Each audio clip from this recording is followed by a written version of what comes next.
Tapi sesuai dengan instruksi dari Kepala Kantor Wilayah Kementerian Agama Provinsi Maluku, agar penyuluh agama di Kementerian Agama, baik Islam, Kristen dan Katolik, mereka untuk menjadi pelopor-pelopor moderasi beragama.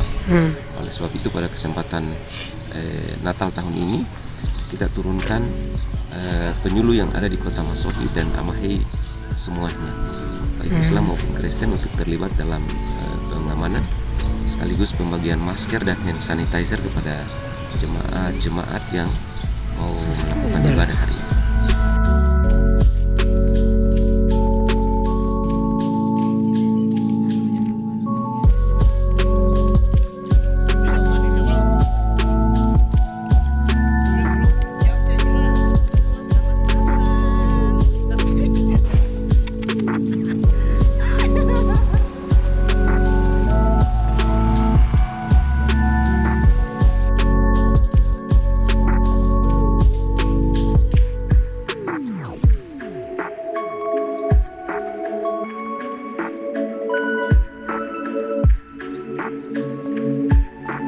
Terima kasih sudah nonton.